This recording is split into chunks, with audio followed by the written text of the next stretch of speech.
iglesia, que el Señor les bendiga muy ricamente. Amén, hermanos. Estamos en la presencia del Señor. Y donde está el Espíritu del Señor, hay libertad, hermano. Gloria al Señor, que nos ha regalado esta libertad de poder adorar, alabar, glorificar el nombre del Señor. Vamos a seguir con los estudios de Jesús. Es una materia dentro de lo que es la escuela bíblica. Y la doctrina de Jesús. Veíamos la antropología de Jesús y la cristología de Jesús. Jesús como hombre y Jesús como Dios. ¿Ven? Hablábamos la semana pasada sobre algunos aspectos de la vida de Jesús. También vamos a seguir hablando también de la antropología, o sea, Jesús hombre, ¿no? Y después vamos a ver algo sobre cristología, Jesús Dios. Dice que Jesús poseyó una verdadera humanidad.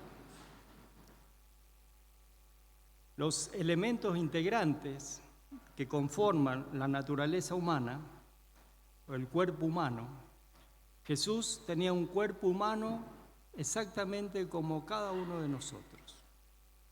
Por eso ese cuerpo se manifestó después de la resurrección con un cuerpo glorificado. Pero el Señor poseía un alma humana. Les invito a buscar en Mateo capítulo 26.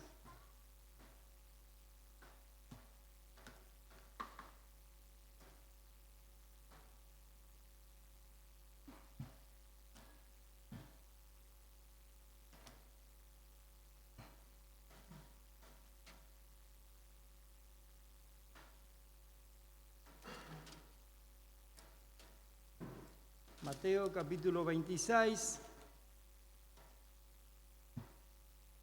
y vamos a leer el versículo número 38.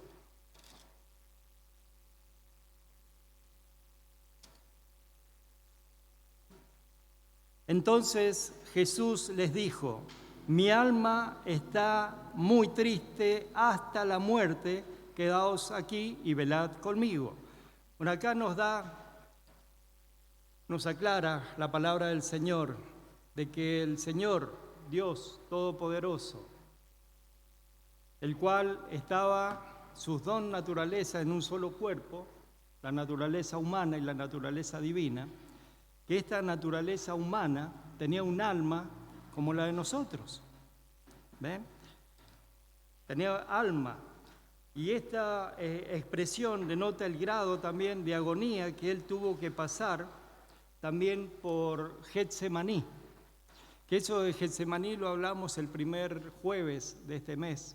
Hablamos sobre lo que el Señor tuvo que padecer en Getsemaní, y acá vemos este grado de esa expresión de parte de Jesús, de que su alma se sentía muy triste hasta la muerte. También el Señor tenía un cuerpo humano. Mateo 26, 26, como habíamos leído, no lo hemos leído, pero podemos leerlo.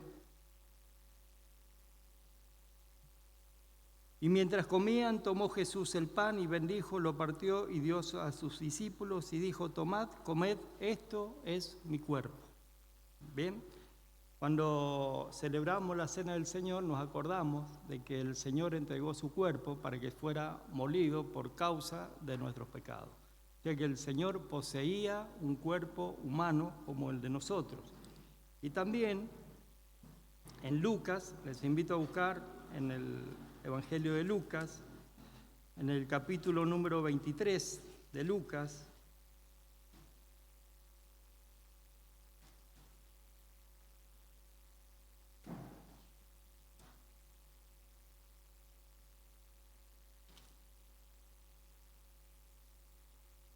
versículo número 46.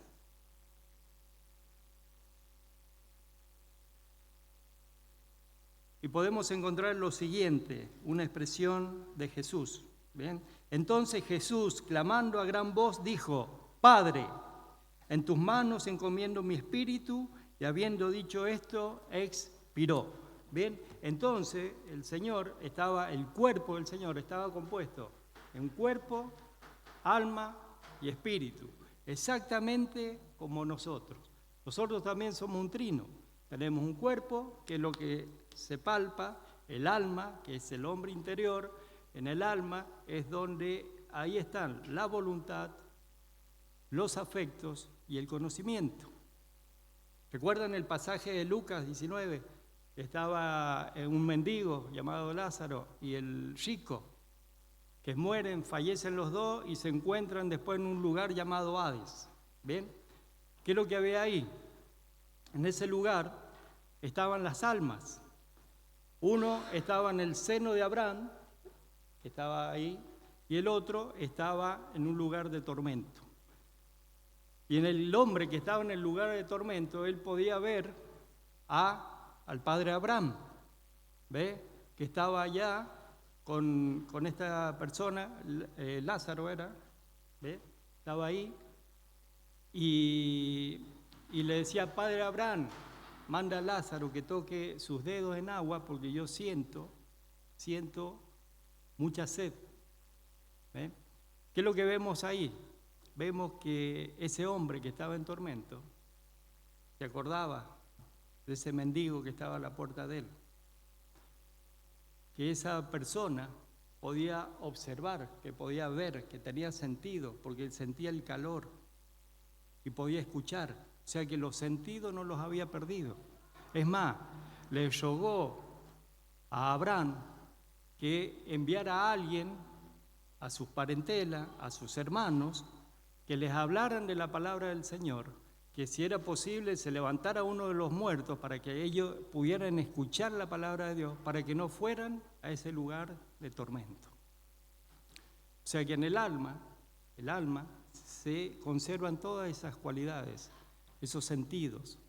Bien, Jesús era exactamente como nosotros. Jesús también realizó actividades humanas. Él padeció hambre, como nosotros tenemos hambre, sed.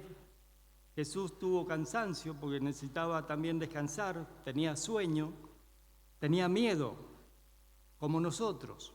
Él padecía miedo, tuvo tristeza, también lloró y tuvo sufrimientos físicos. También tuvo emociones como el amor, amistad, ira santa cuando se enojó, también la compasión, porque miraba a las multitudes, él sentía compasión de todas ellas. También la sorpresa, el Señor también se sorprendió de algunas cosas que él vivió.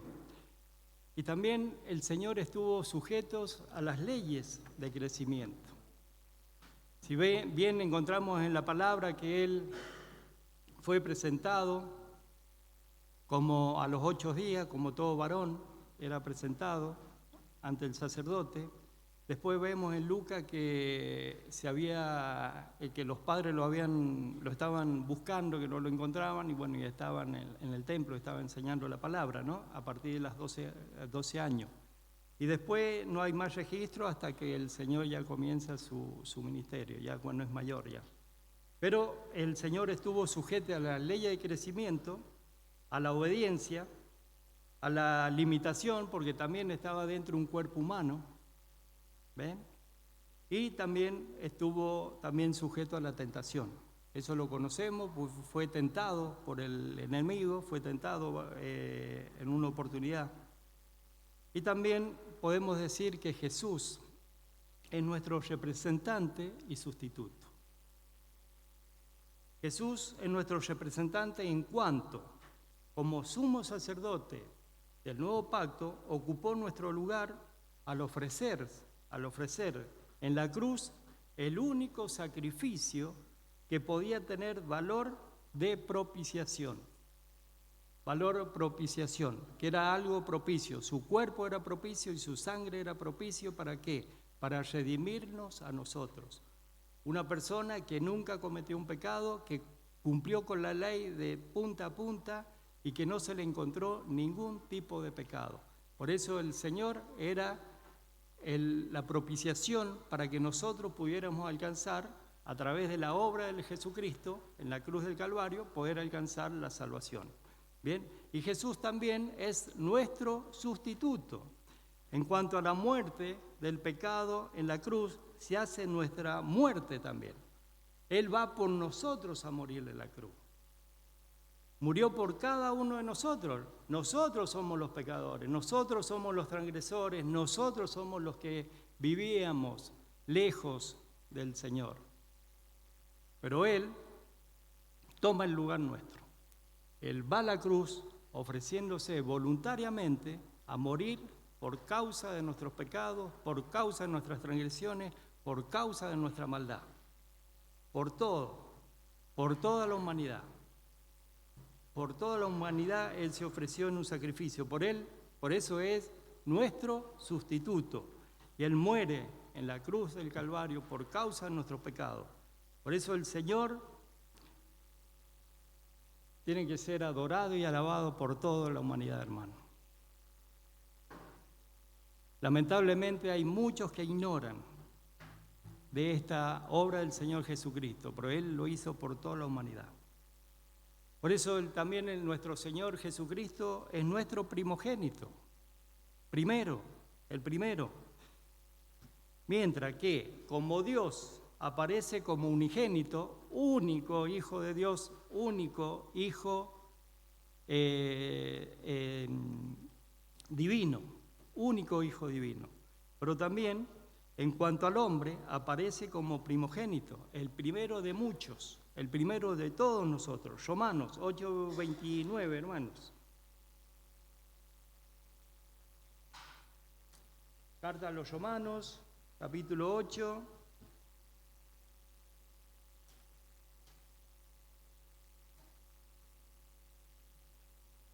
Versículo número 29.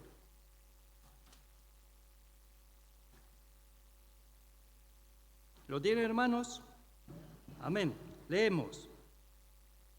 Porque a los que antes conoció, también los predestinó para que fuesen hechos conforme a la imagen de su Hijo, para que Él sea el primogénito entre muchos hermanos. Amén, hermanos. Gloria al Señor. Ese es el deseo más grande del Padre, de que todos nosotros adquiramos la imagen de Jesús. Todos debemos ser como Jesús, vivir como Jesús, ser santos como Jesús, vivir una vida apartada del pecado, lleno de la presencia del Señor. Porque eso es lo que desea el Padre, que nosotros adquiramos esa imagen de Jesús, el amor de Jesús, y que seamos Jesús, pequeños Cristos. Por eso la palabra cristianos es pequeños Cristos. Y el mundo va a conocer a Cristo a través de la iglesia, a través de cada uno de nosotros, a través de nuestras acciones, a través de nuestro amor, a través de nuestra entrega al Señor, a través del servicio al Señor. El mundo va a reconocer el amor de Dios. Por eso nosotros debemos reflejar a Jesús, reflejar el amor de Jesús, que es lo que el mundo hoy está necesitando. El carácter de Jesús, la paciencia de Jesús, la fe de Jesús, la paciencia de Jesús, la bondad de Jesús, la benignidad de Jesús. Por eso este versículo es importantísimo, el que hemos leído, porque es el deseo del Padre, de que seamos como Jesús, que adquiramos la imagen. Y Él va a ser el primogénito entre todos nosotros, hermanos. Y sabemos que el unigénito Hijo de Dios, el único Hijo divino que tiene el Padre, Jesús. Bien, primogénito también como heredero de la vida, de aquella vida que estaba en Él, comunicada a los hombres a través de Él por el Padre. Por eso es el heredero de la vida. También es primogénito entre los muertos. El primer triunfador de la muerte, por quien la muerte perdió su aguijón, hermanos. Primogénito en todo. Venció la muerte, aniquiló el pecado en la cruz del Calvario, pero también venció la muerte, que es algo que nos falta a nosotros, vencer la muerte. Todavía no vencemos la muerte, pero algún día la venceremos, hermanos, con la ayuda del Señor. Él es primogénito de toda la creación, nos dice la palabra también. Con Él somos coherederos de Dios, hermanos. Somos coherederos de Dios. Romanos 8:17. Carta a los Romanos. Ahí nomás, allá donde estamos, el 17. Y si hijos, también herederos, herederos de Dios y coherederos con Cristo, si es que padecemos juntamente con Él, para que juntamente con Él seamos glorificados. Amén, hermano. Gloria al Señor. Gloria al Señor. Toda la gloria del Señor. Todo es para la gloria del Señor. Y Él tiene un pedido especial, de que todos nosotros podamos palpar su gloria algún día, de poder estar y observar la gloria que Dios le ha dado a Él, la autoridad suprema en el cielo y en la tierra, todo. Y nosotros somos coherederos, herederos de Dios y coherederos en Cristo Jesús. Por eso Él, primogénito de toda la creación. Amén, hermanos. Gloria al Señor. Ahora, Jesús es nuestra cabeza. ¿Lo tienen? Jesús es nuestra cabeza. La palabra cabeza aplica a Jesucristo en dos sentidos. En el sentido de autoridad. Él es nuestra autoridad. Cuando se dice en 1 Corintios capítulo 11, hermanos, podemos buscar 1 Corintios capítulo 11.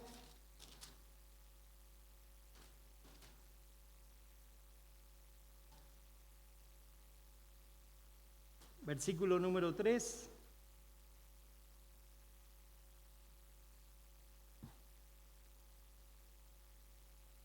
¿Lo tienen, hermanos?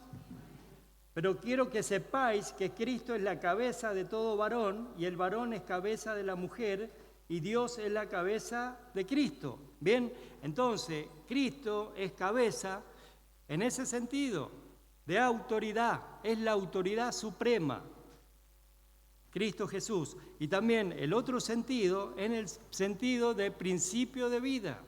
Él es el principio de vida. Como cabeza de la iglesia, Efesios capítulo 1, versículo número 22. Vamos a la carta de Efesios, hermanos.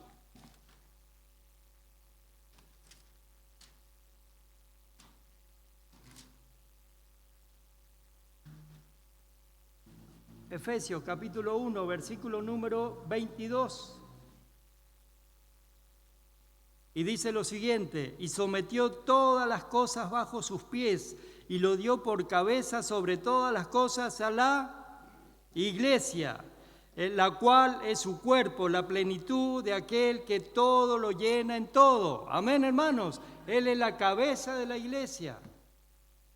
Dios le dio esa autoridad, ese poder sobre todo lo creado, y es la cabeza de la iglesia, el principio de vida y también autoridad de la iglesia. Amén, hermano. Por eso es Él reconocido como cabeza de todos en autoridad y supremacía. Él lo tiene todo. También podemos ver algo de Jesús en la cristología. Jesús tenía conciencia divina cuando Él caminaba sobre esta tierra. El Señor fue consciente de su divinidad, incluso antes de su bautismo en el Jordán. Hay textos que prueban que Jesús tenía conciencia de su mesianidad. Podemos buscar Mateo capítulo 5, versículo número 22. Hay varios textos, pero vamos a leer uno nomás para no extendernos en el tiempo. Mateo 5, capítulo 5, versículo número 22.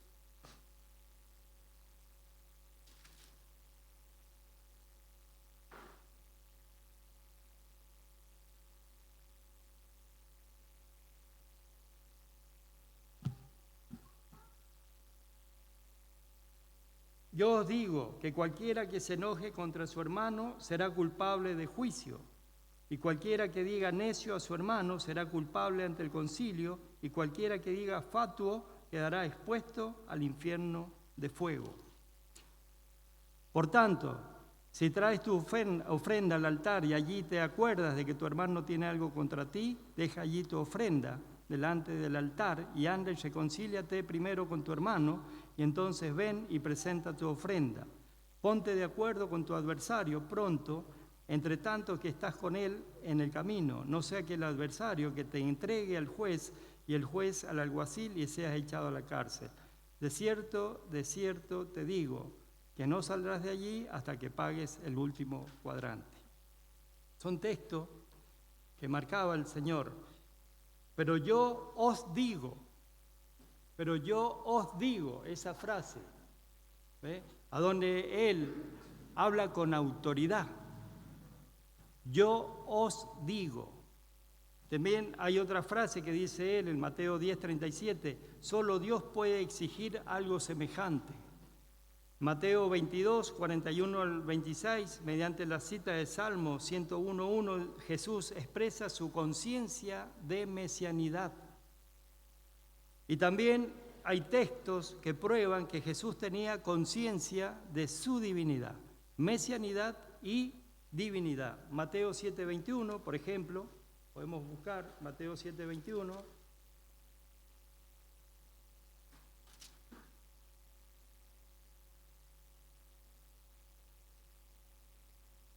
Mateo 7, versículo 21. No todo el que me dice, Señor, Señor, entrará en el reino de los cielos, sino el que hace la voluntad de mi Padre que está en los cielos. Bien, acá podemos encontrar también la divinidad de Dios. Muchos dirán en aquel día, Señor, Señor, ¿no profetizamos en tu nombre y en tu nombre echamos fuera demonios y en tu nombre hicimos muchos milagros? Entonces les declararé, nunca os conocí, apartados de mí, hacedores de maldad. El Señor tiene muchas pruebas de la conciencia de su divinidad cuando Él hablaba allá al pueblo de Israel. Y Él tenía esos conocimientos.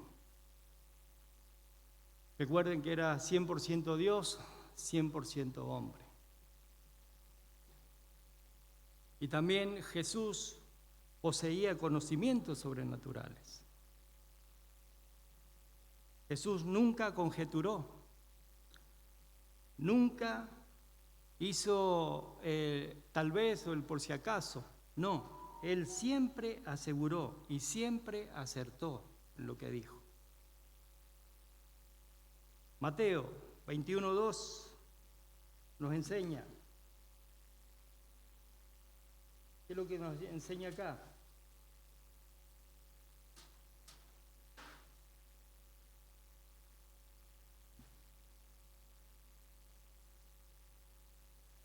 Diciéndoles, id a la aldea que está enfrente de vosotros y luego hallaréis una asna atada y un pollino con ella, desatadla y traédmelos. Bien, entonces el Señor tenía ese conocimiento sobrenatural. Él conocía las cosas. También, como vemos acá, vio a la distancia el asna con el pollino y se los pidió a los discípulos que se los trajeran. En Mateo 24, Marcos 3, en Lucas 21, predice también la destrucción del templo y las señales de su segunda venida. En Marcos 24, en Marcos 26, 34 anuncia la negación de Pedro. ¿Recuerdan cuando Pedro lo niega? Y el Señor le expresó a Pedro que él lo iba a negar, a pesar que Pedro quería defenderlo y todo, pero el Señor tenía ese poder sobrenatural, conocimiento de todas las cosas. Él conocía el corazón de las personas, Él conocía. todo. También anuncia el lugar y la disposición del aposento alto. También él ya sabía dónde tenían que cenar, ya le dio indicaciones a los discípulos para que fueran a tal lugar, porque ya estaba dispuesto el lugar donde iban a tener iban a festejar las Pascuas, y se instituyó la Cena del Señor. Por eso Jesús también dio muestras de poseer atributos divinos, además de la omnisciencia, también la omnipresencia, que denota Juan 3:13. Les invito a buscar Juan 3:13, Evangelio de Juan, capítulo 3, versículo 13.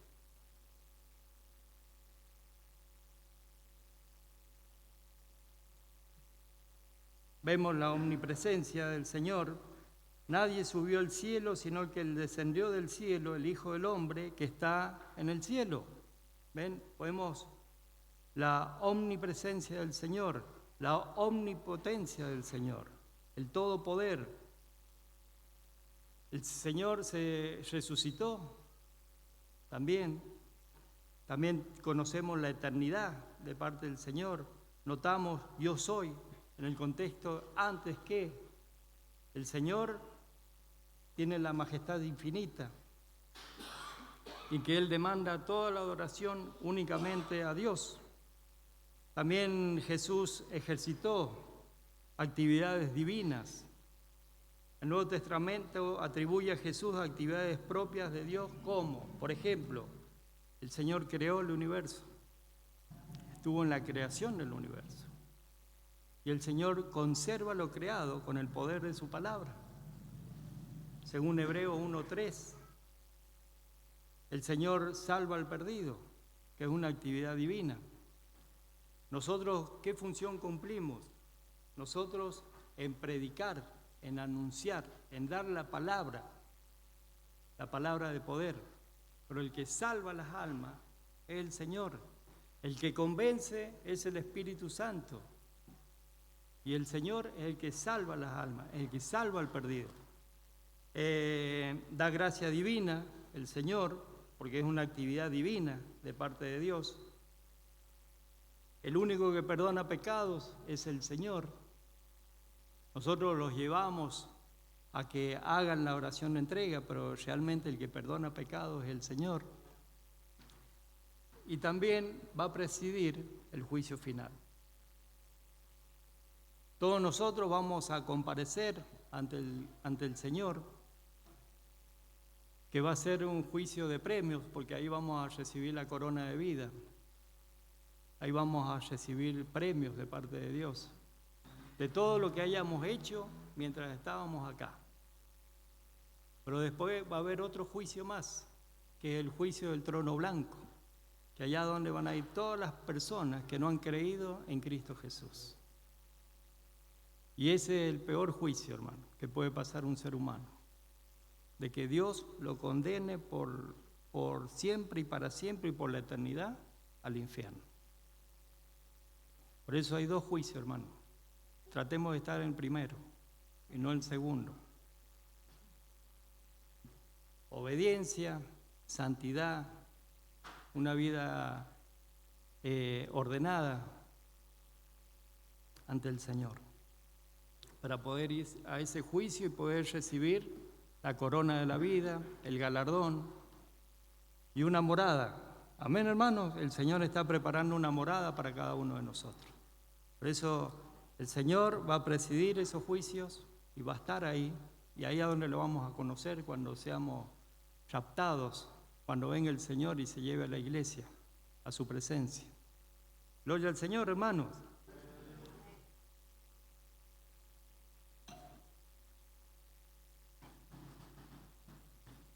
En la persona de Cristo también encontramos una palabra, la unión de las dos naturalezas, que es que cuando decimos que Jesús es Dios y hombre, no queremos decir que el verbo de Dios se uniera a una persona, no, sino que posee una naturaleza íntegra y perfecta, la cual existió y subsistió desde el primer momento en su concepción. Es decir, Jesús no es un hombre que llegó a ser Dios, sino que es Dios que llegó a ser hombre sin dejar de ser Dios. ¿Me entienden, hermano? Es Dios que se convirtió en hombre, sin dejar de ser Dios. Eso lo hablábamos la semana pasada, el Verbo. El Verbo era Dios y estuvo con Dios, y el Señor es nuestro Señor. Por eso Jesús, Dios, se hizo hombre sin dejar de ser Dios. Siempre fue Dios. Tenemos algunas pruebas de la unicidad de la persona de Cristo. Todo lo que Jesús dijo e hizo, lo dijo y lo hizo una sola persona mediante una y otra de las dos naturalezas o ambas naturalezas a la vez. Por ejemplo, acciones como crear el universo procedían de la persona de Jesús únicamente de su naturaleza divina. Crear el universo y sustentar era Jesús, Dios. Ahora, cuando Jesús caminaba por esta tierra, ¿qué es lo que hacía el Señor? Hacía milagros. Y ahí actuaban las dos naturalezas de parte del Señor. Las dos naturalezas. Son acciones que, como por ejemplo, hacer milagros, procedían de una persona humana y una persona divina. Como divina, la causa principal, y como la humana, la causa instrumental. Él, como Dios, quería sanar a las multitudes. Y era usado él, su persona, como el instrumento. Y muchas veces nosotros también somos instrumentos de parte de Dios. Muchas veces el Señor quiere sanar a los enfermos y nos usa a nosotros como instrumentos. Somos la causa instrumental y el Señor es la causa de acción, de sanar a las personas. Y el Señor, cuando caminaba en esta tierra, hacía eso. Las dos naturalezas estaban en funcionamiento. La causa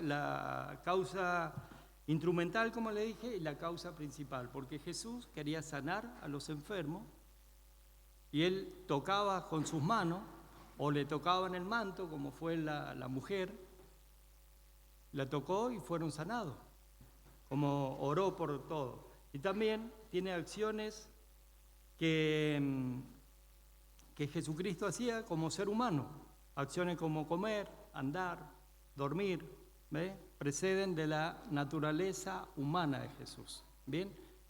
Él hacía milagros como Dios y hombre, milagros. Creador del universo como Dios. Y caminaba y andaba como ser humano. Esas son las dualidades de las naturalezas. Por eso se necesitaba la unión de las dos naturalezas. Como dije en un principio, para que Él fuera nuestro representante y sustituto en la cruz del Calvario. Porque no había justo uno para poder redimir al ser humano.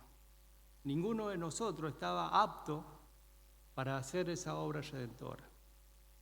Por eso en el corazón del Padre, en su misericordia, Él envía a su Hijo amado, lo encarna, para que Él venga a salvarnos y a darnos una oportunidad de vida a nosotros. Por eso hay un misterio, que es el misterio de la unión hipostática. Si ustedes buscan en el diccionario, la unión hipostática es la unión de las dos naturalezas en una persona, en un cuerpo. El cuerpo, la unión humana con la divina en un cuerpo. Y usted lo busca en el diccionario, hace referencia a la persona de Jesús únicamente. Unión hipostática, que es un misterio. Cómo dos naturalezas están en una sola persona, no lo vamos a entender. Nuestra mente finita va más allá de lo que el Señor nos enseña, ¿no? Por eso los secretos de Dios son de Dios y lo que nos ha revelado es lo que podemos entender. No podemos ir más allá. La unión hipostática de parte del Señor. Pero era necesaria esa unión. Era necesario porque a nosotros nos convenía esa unión de las dos naturalezas en una sola persona. La persona de Jesús. También podríamos ver el carácter de Jesús, su personalidad, cómo era el Señor. Según Juan 1:14, podemos leer cómo era el Señor.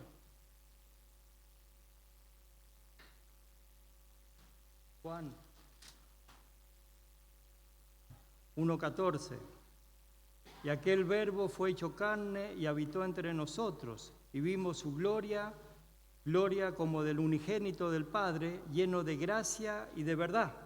Por eso Jesús poseía una gracia inimitable, que resplandecía en todo su ser y en su obrar, y que encarnaba la verdad, de tal forma que toda su vida estaba caracterizada por una realidad total, sincera y genuina.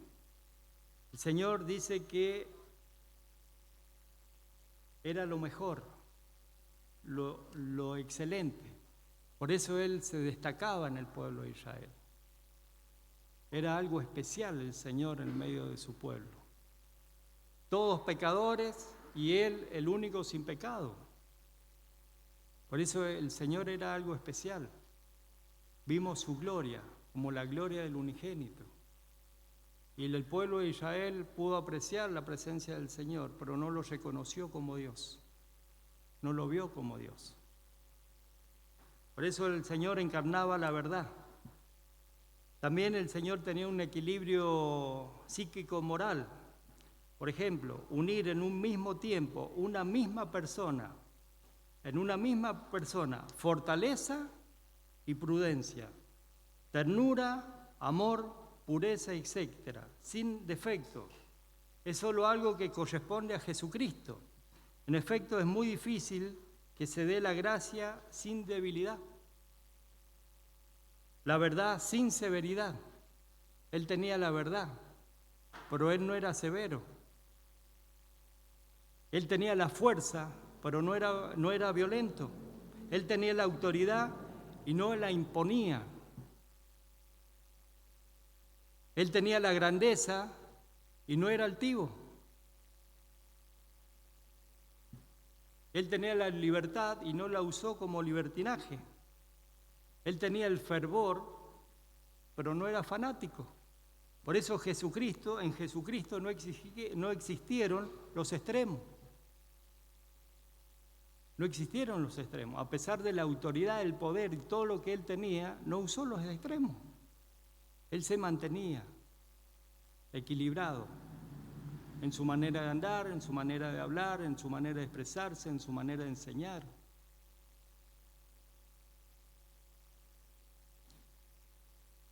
Él tenía un equilibrio psíquico-moral, equilibrado. Y también era equilibrado en lo psicofísico también. También dio muestra de tener un equilibrio psicofísico a pesar de algunos que lo tacharon de homosexual. No sé si ustedes vieron la película que hace un par de años estuvo exhibida, de Da Vinci, no me acuerdo, el Código Da Vinci. Lo tildan al Señor, lo tildaron de homosexual, y Él no es así. Quizás por lo del discípulo amado, cuando Juan se le acercó su cabeza al pecho del Señor. Y cuando este hombre que realizaron esta película han ignorado que en el griego significa amor superior, amor celestial hacia las personas de parte del Señor. Jesús no se casó porque el Padre tenía una paternidad absoluta que no admite otra generación en el interior de la Trinidad Divina ni en la misión del Hijo. Por eso encontramos un equilibrio psicofísico, bien equilibrado el Señor. Y también la santidad de Jesucristo. Jesús tuvo una santidad innata que consistió en una separación de lo inmundo, se separó de lo inmundo y producido por la unión hipostática misma. ¿Ve? Él se unió a un cuerpo, puesto que cabe el mayor acercamiento a Dios que el de formar una persona de Él. Jesús nunca cometió un pecado, aunque Él estaba enraizado en nuestra raza. Recuerden que Él era humano. Heredó las debilidades físicas, pero no se contagió de pecado, nunca se contagió de pecado. Es cierto que sobre él asumió el reato. El reato es la obligación del pecado, porque hubo un momento que fue colgado allá y el Padre puso sobre él los pecados de la humanidad, reato, una obligación, obligado por el pecado. No es que haya cometido pecado, eran los pecados nuestros que estaban sobre él, por eso el Señor se siente mal porque se rompe la comunión con el Padre, porque le exclama a él: Padre, ¿por qué me has abandonado? Y era porque en ese mismo momento, cuando estuvo en la cruz, él estaba cargado sobre sí los pecados nuestros. Por eso el Padre no puede tener comunión con el pecado. Por eso Jesús es el intermediario para poder llegar al Padre. Por eso nosotros, a través de Jesús, llegamos al Padre. El Padre es totalmente santo y no tiene ninguna vinculación con el pecado. Por eso la sangre de Cristo es la que nos limpia de todo pecado para poder estar en la presencia del Señor, la presencia del Padre. Y eso nos los permite el solo hecho de aceptar a Jesús como Señor y Salvador. Aunque muchas veces he escuchado que a lo mejor a personas inconversas le dicen: ora a Dios, ya Dios te va a ayudar. Dios escucha las oraciones por su omnisciencia, pero Dios escucha al justo, al que es justificado por la sangre de Cristo. El Señor conoce los problemas que tiene el mundo, pero a los que les da respuesta son a los hijos de Dios. Ustedes, hermanos, son los privilegiados. Nosotros somos los privilegiados de parte de Dios. Que cuando nos acercamos al trono de la gracia, que tenemos la posibilidad de acercarnos al trono de la gracia: Señor, perdona mis pecados y láveme con su sangre preciosa, y yo inmediatamente puedo entrar al trono de la gracia y tener una conversación con nuestro Padre. Y Jesucristo hizo reato en ese momento y llevó sobre sí los pecados de toda la humanidad. Por eso, hermanos, se hizo nuestro sustituto sin quedar manchado, porque no quedó manchado el Señor, sino que se hizo el sustituto por nuestra depravación. El Señor ni tuvo imperfecciones de orden moral, y Él mismo lo dio a entender en Juan 8:46. Buscamos Evangelio de Juan, capítulo 8, versículo número 46.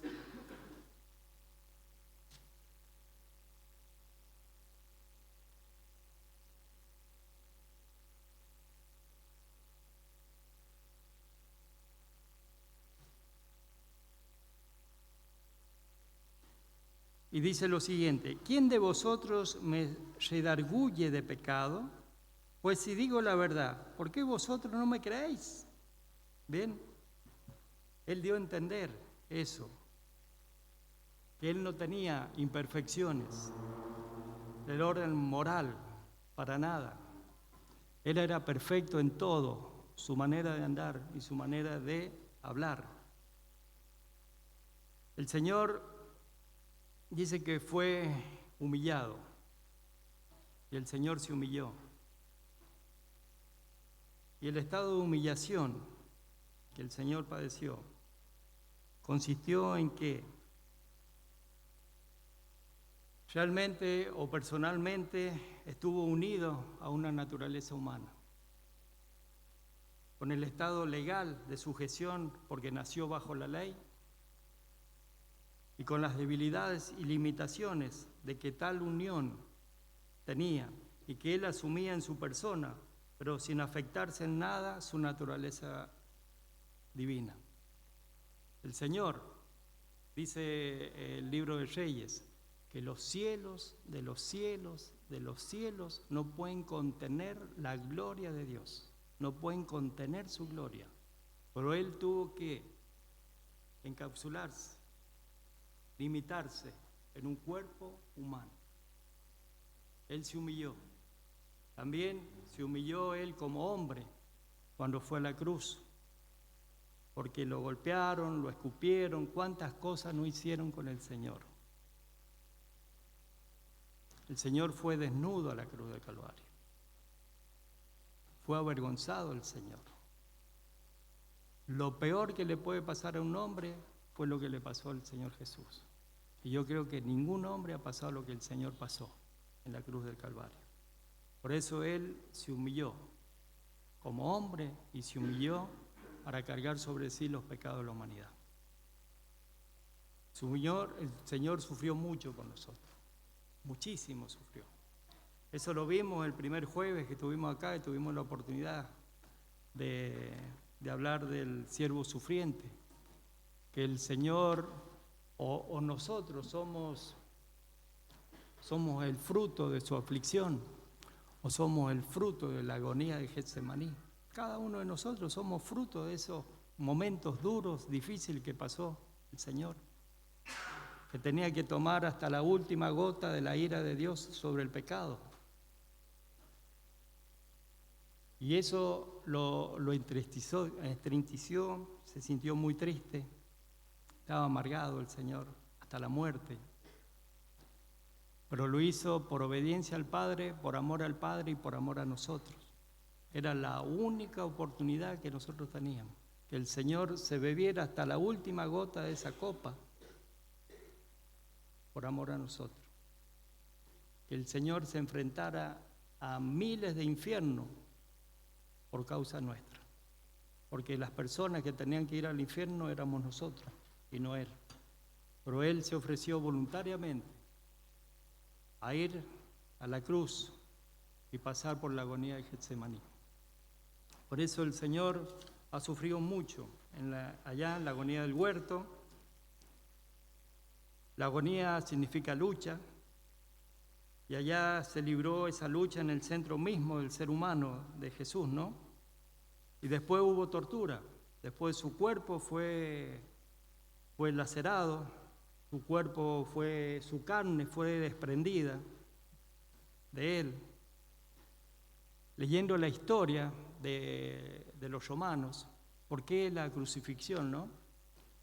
La idea de los romanos en crucificar a las personas era de hacerlas agonizar hasta el último segundo de sus vidas. Era la idea. Por eso había una posición a donde el Señor estuvo crucificado, que era más o menos con las rodillas dobladas, los pies clavados, estaban clavados sus pies, sus manos eran tan estiradas que les disloscaron los huesos, o sea que le sacaron los huesos del hombro para poderle poner el clavo allá, y después le estiraron de tal manera que le sacaron este otro hombro para ponerle el otro clavo. Y toda la mañana que él fue golpeado, le hincaron la corona de espinas y también lastimaron, o sea que le entellaron la corona esa, también todos los latigazos. Había algo en particular, ahí cuenta un libro de historia, ¿no? Que eran huesos afilados, como unas cuchillas, cortaban y tenía unas pelotitas de plomo. Esas pelotitas de plomo tienen en particular que toma la carne y arrancaba, ¿ve? Por eso era despejado, era despellejado el cuerpo del Señor. Por eso el profeta Isaías dice que el Señor era una llaga de la cabeza, de la coronilla hasta la planta de los pies. Y él cuando estaba colgado, después estaba infectado todo su cuerpo, ¿eh? Cuando él estaba colgado, así, con las rodillas dobladas, dice que se tenía que parar sobre los clavos para enderezarse y poder respirar, para poder tomar una bocanada de aire y volver otra vez a la posición. Y así estaba, ¿eh? Mientras sufría el Señor. Como ese día era Pascua, ese día estaban apurados porque querían ir a festejar las Pascuas. A los que estaban al lado de él venían con un martillo así grande de madera y les quebraban las rodillas para que no pudieran respirar más. El Señor ya había entregado, ya había muerto antes, Así que para comprobar le clavaron el costado y bueno, y vemos que derramó agua y sangre el Señor. Y eso lo hizo por nosotros, hermano. Todo el sufrimiento del Señor. Todo lo hizo por nosotros. El flagelo, el azote, los insultos, hermano. Lo insultaron. Los mismos aquellos que lo recibieron cuando entró a la ciudad de Jerusalén. Oh, sana al Señor en las alturas. Después crucifíquenlo, mátenlo. Denos a Barrabás y entreguemos a Jesús. Lo traicionaron. Él conoce la traición, conoce el dolor, varón de dolores, experimentados en quebranto, dice el profeta. El Señor tiene experiencia en todo. Y Él conoce la situación de cada uno, conoce el dolor, conoce la tristeza, conoce la amargura, conoce hasta el abandono cuando estuvo en la cruz. Él pudo experimentar una soledad absoluta, hermano. Sus discípulos se habían dispersado, estaban todos, lo habían dejado solo. Hasta el Padre lo dejó. Por eso Él tiene experiencia en todo, hermano. Y Él conoce mucho nuestras vidas, las vidas de ustedes. Por eso el Señor todo lo sabe. La crucifixión, después la sepultura.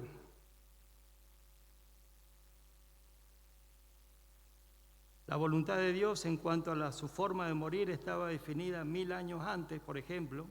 En el Salmo 22:16 habla claro de eso.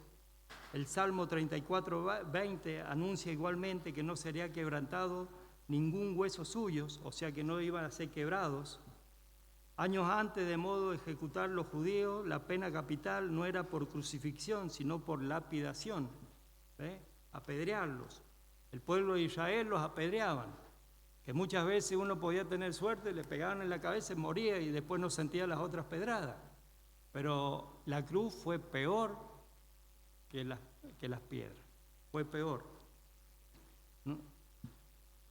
Los romanos habían quitado eso y habían implementado la crucifixión. Por eso cabe acotar que la cita de Deuteronomio 21:23 no se refiere a una crucifixión, sino a la afrenta pública. Afrenta pública es la vergüenza, ¿no? Añadida a un criminal colgándole en un madero, para exponerlos tras haberlo lapidado. ¿Y para qué? Que ni la tierra quedase contaminada con el cuerpo hasta el momento en que el cadáver recibiera sepultura, lo cual debía realizarse antes de la puesta del sol. Bien. El Señor se hizo maldito,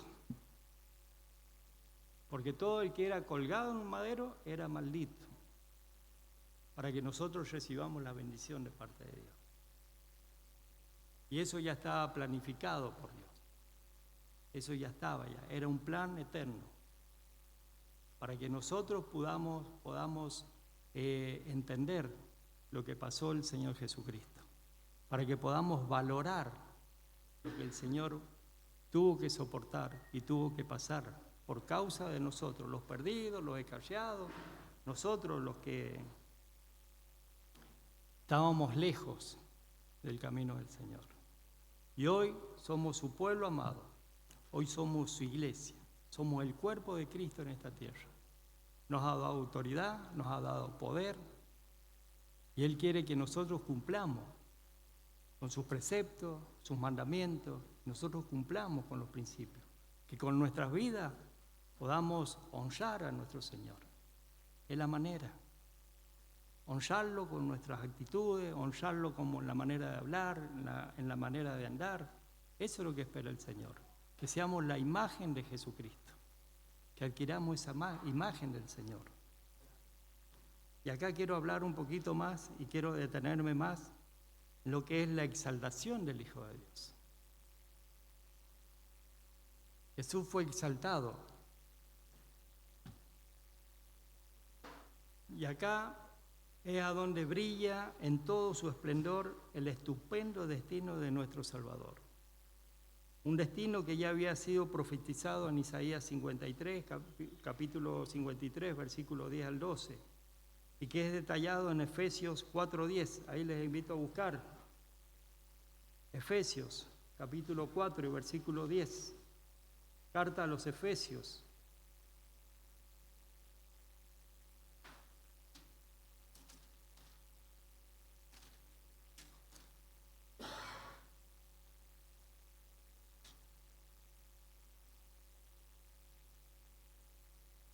¿Lo tienen, hermanos? El que descendió es el mismo que también subió por encima de todos los cielos para llenarlo todo. Gloria a Dios, hermano. Gloria al Señor. Es nuestro Señor. Por eso, la trina deidad que había acordado la más tremenda humillación, hermanos, la más tremenda humillación en la que podía pasar el Señor, de este hombre con mayúsculas, le ha elevado también a la más alta posición que pueda concebirse. Dios dice que lo exaltó hasta lo sumo y le dio un nombre que es sobre todos los nombres. Y en ese nombre se va a doblar toda rodilla de los que están en el cielo, en la tierra y aún debajo de la tierra, y van a confesar con sus bocas, con sus labios, que Jesucristo es el Señor para gloria del Padre. Amén, hermano. Un nombre, hoy está exaltado el Señor. Está sentado a la diestra del Padre y el que ha de venir a buscar a su iglesia. Por eso podemos analizar algunos versículos, hermano. Marcos 16, 19. Marcos 16, 19.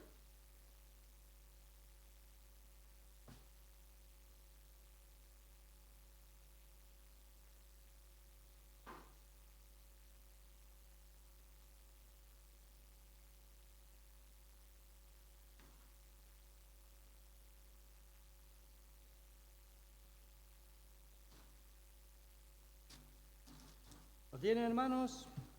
Bien. ¿Qué dice acá? Y el Señor después les habló, fue recibido arriba en el cielo y se sentó a la diestra de Dios. Amén, hermanos.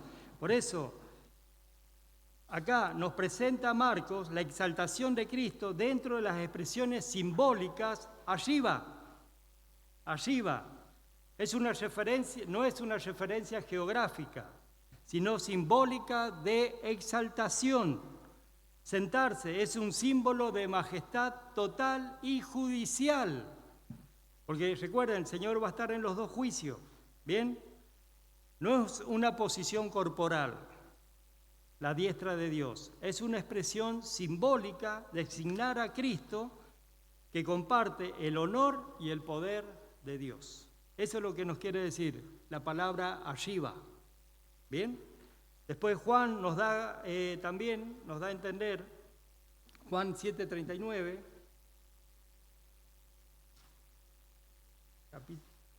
Juan capítulo 7, versículo 39.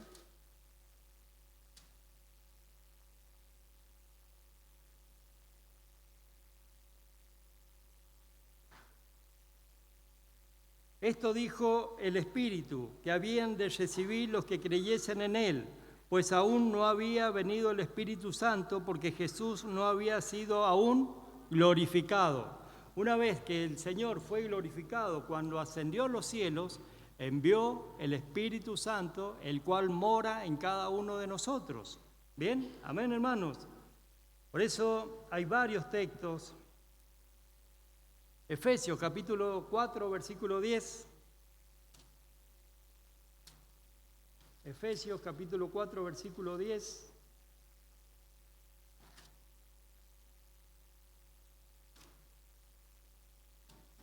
¿Qué nos enseña acá la palabra del Señor? No, acá Pablo está hablando y nos dice, el que descendió es el mismo que también subió por encima de todos los cielos para llenarlo todo. ¿Bien? Primeramente notemos que Pablo enfatiza la exaltación por encima de todos los cielos. Segundo, la influencia universal de su obra salvífica que lo llevó a llenar el mundo de gracias, dones y bendiciones, comenzando con el Espíritu Santo. Amén, hermanos. Por eso, de esto hay otros pasajes bíblicos que tengo acá también. Pero bueno, de estos textos analizados deducimos 3 consecuencias respecto a la expuesta exaltación de Dios. ¿Bien? Es el estado de exaltación. El estado de exaltación es el resultado judicial del estado de humillación. Recuerden que Él pasó por la humillación, ahora es exaltado. El que no habiendo conocido pecado, fue hecho pecado por nosotros. Tiene que ser ahora glorificado como aniquilador del pecado y merecedor del premio del vencedor. Fue puesto bajo la ley, debe convertirse en la suprema ley. El amor de Jesús, la suprema ley. Así como la humillación fue pública y ostentosa, su exaltación debe serlo también, hermanos. Por eso nosotros lo honramos al Señor, lo exaltamos al Señor. Y todo el mundo tiene que alabar al Señor. Hay muchos que ignoran, pero nosotros no ignoramos, nosotros conocemos. Y para poder estudiar la exaltación, está dividida en fases, para poderlo entender, ¿no? Y todas las fases de la exaltación de Cristo tienen una relación con nosotros, con cada uno de nosotros. Por ejemplo, la resurrección de entre los muertos, por la que Cristo dejó estar sujeto a su anterior condición de debilidad física. Su resurrección tiene que ver con nuestra justificación. Romanos, capítulo 4, versículo 25, hermanos.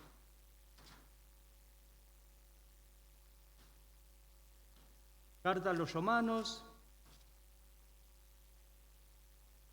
capítulo 4, versículo número 25.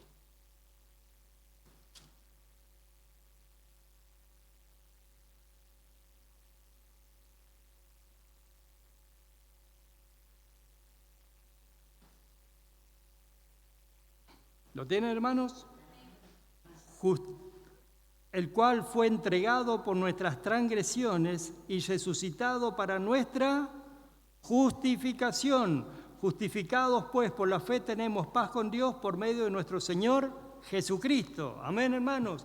Entonces, era necesario que el Señor resucitase para que nosotros fuéramos justificados. La palabra justificados es una palabra judicial, significa absueltos, que somos absueltos de pecado.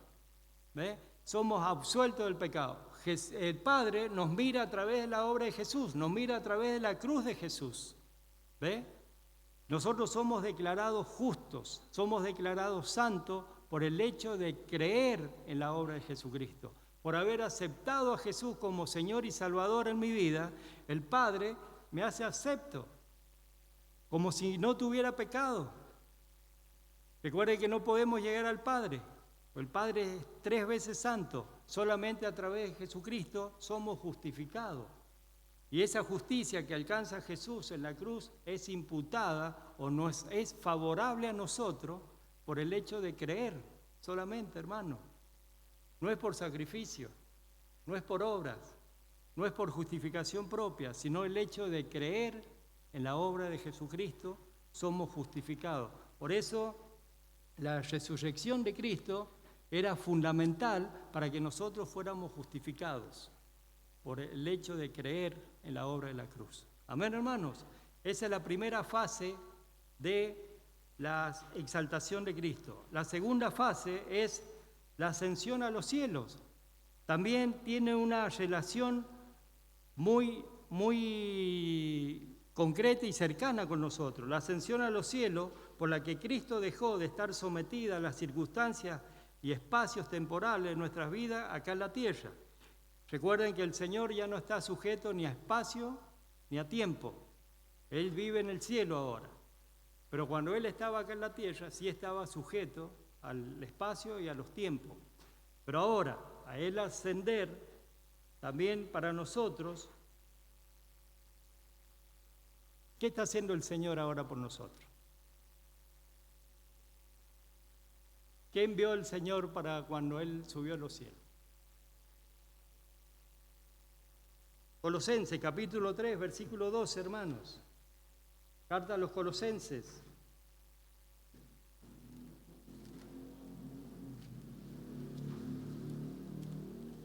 Capítulo 3, versículo número 12.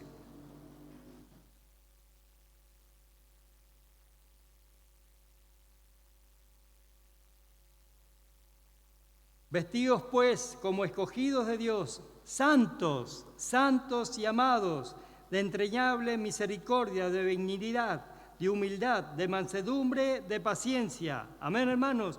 El solo hecho del Señor de ascender a los cielos es para nuestra santificación, porque Él envió su Espíritu para que morase en nosotros. ¿Qué está haciendo el Espíritu Santo hoy? En esta administración que tiene el Espíritu Santo, santificando un pueblo para que pueda entrar al cielo. El Señor nos está santificando. Por eso nosotros debemos ser dóciles al Espíritu Santo y hacer conforme a la guía o la dirección que nos dé el Espíritu Santo.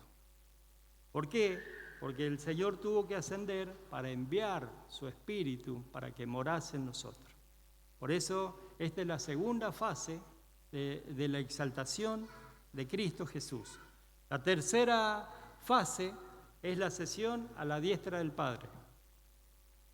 Símbolo de gloria, dijimos recién, de honor y poder que comparte junto con el Padre.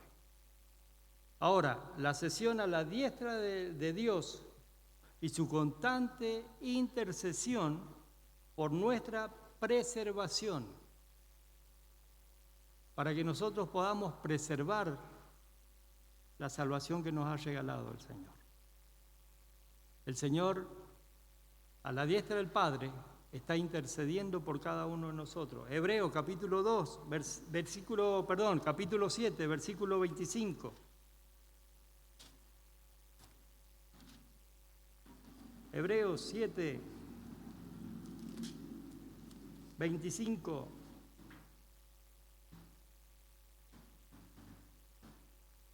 ¿Lo tienen, hermanos? Por lo cual puede también salvar perpetuamente a los que por Él se acercan a Dios, viviendo siempre para interceder por ellos. Amén, hermanos.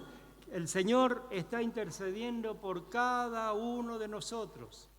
Está rogándole al Padre para que nosotros podamos preservar esta salvación que nos ha regalado. El Señor de alguna manera nos va a traer.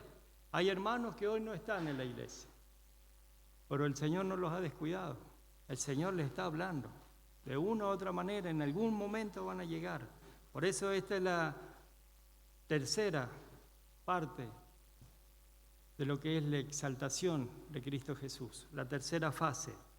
La cuarta fase es la segunda venida en gloria.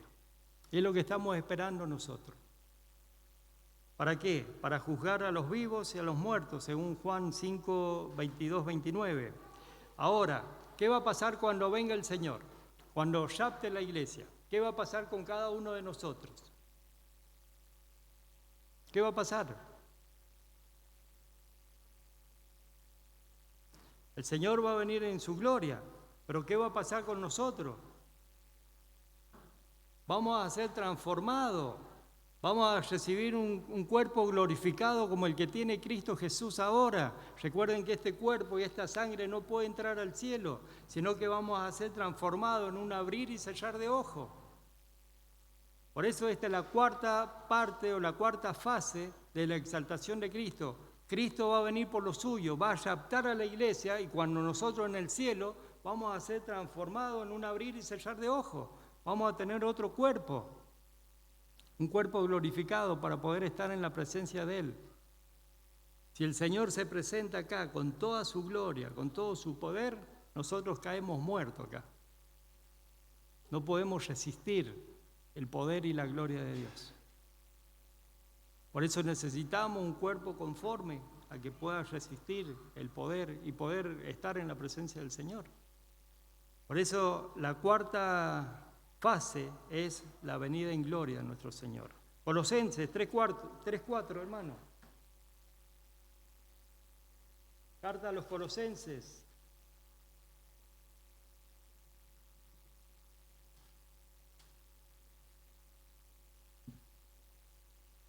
capítulo 3, versículo 4, nos dice acá: cuando Cristo, vuestras vidas, se manifieste, entonces vosotros también seréis manifestados con Él en gloria.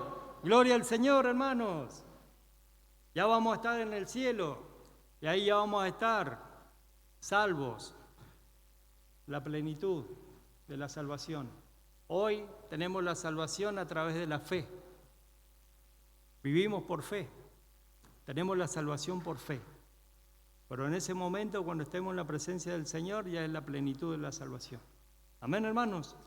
Y por último, la última fase, el ejercicio de su papel de lumbrera por toda la eternidad en la Jerusalén celestial, la compañía visible y la contemplación directa de Jesucristo glorificado, único reflector de la gloria de Dios, constituirá la fuente esencial de la bienaventuranza para todos los elegidos.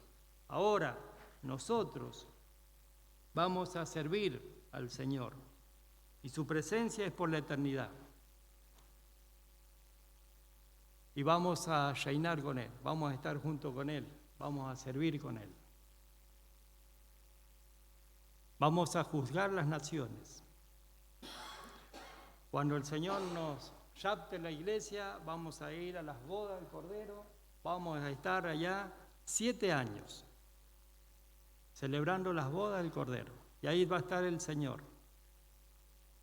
Mientras acá comienza la gran tribulación, los 3 primeros años y medio de una falsa paz. Pero ¿a dónde van a ser perseguidos aquellos hermanos que no hayan sido raptados?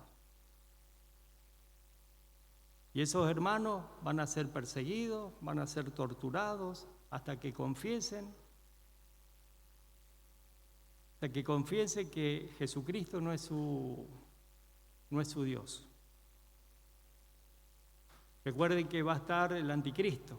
¿Recuerdan la enseñanza que se dio el año pasado de escatología? Va a haber un anticristo. Y ese va a gobernar el mundo en esos entonces.